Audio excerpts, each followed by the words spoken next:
షాయిదారామే గ్రామం చిన్నరాయనగూడెం జిల్లా నల్గొండ. అయితే అనగా నేను ఒక 5-6 సంవత్సరాల సంది జాండీర్ బండి సొంతం కొనుక్కొని నడుపుకునేవాడిని.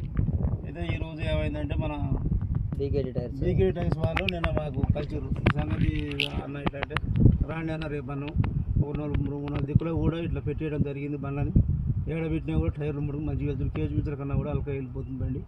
దాన్ని కూడా రైతులు ప్రతి ఒక్కరు ఎవరైనా వినియోగించుకోవాలి. దాన్ని సో మీకు కేజీ వీల్స్కున్న దీనికి పొలం ఎట్లా మెదుగుతాను సార్? పొలం భూమి కూడా పొల్లు అయిపోతుంది. ఇరవాలకే దాన్ని మనం 3 సార్లు మీద కూడా నాటేసుకోవచ్చు. ఇట్లా మనం కేజీ వీల్స్ మీద అయితే 4 గీగాల్లో 6 సార్లు దున్నవచ్చింది. మళ్ళీ కరిగాడు వరకు మళ్ళీ ఇది ఒక 4 సార్లు తొక్కవచ్చింది. మళ్ళీ గురుదు వరకు వచ్చింది. ఇవన్నీ ఒక 7-8 సార్లకు వస్తుంది. దీంతో ఒక 4 సార్లతోటి 3 సార్లు అయిపోతుంది సార్. 4 తోటి అయిపోతుంది. ఆడబడుతుంది మన రైతులకైతే. ఇవి కూడా అందరూ కూడా దయచేసి తీసుకుంటే కూడా మంచిగా ఉంటుంది. రెండు మీరు ఇప్పుడు బండ్లు ఎన్ని మడిలు నడిపారు సార్? ఇప్పుడు ఇలా మీరు 2 మళ్ళీ నడిపిన సార్. మీరు 2 మళ్ళీ ఇవి నడిపారు. మీ కల్టివేటర్ బండి కూడా ఇప్పుడు దాంట్లో నడిపారు.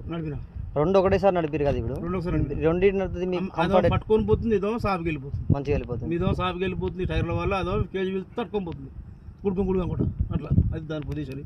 డీజిల్ మైలేజ్ ఏమన్నా మిగులుతాయి అంటారా సార్? డ్రైవర్ అంటే కొనుక్కుంటారు రైతులు. బండి అంటే డీజిల్ కూడా ఉంటుంది సార్. దాని ఉన్నదానికంటే డ్రైవర్ బట్టి ఉంటుంది. అట్లా అనట్లేదు. మీరు నాటేసరికి అది అన్ని సార్లు పనిచేస్తున్నారు. ఇది డీజిల్ కూడా మనకు అంటే మనకు 10 రూపాయలు మిగులుతాయా? బిగెట్ టైర్లు వేసుకోవడం వల్ల, రోటోవేటర్ వాడడం వల్ల ఒక 10 రూపాయలు మిగులుతాయి. రైతు హ్యాపీగా ఉంటారా? హ్యాపీగా ఉంటుంది మనకు.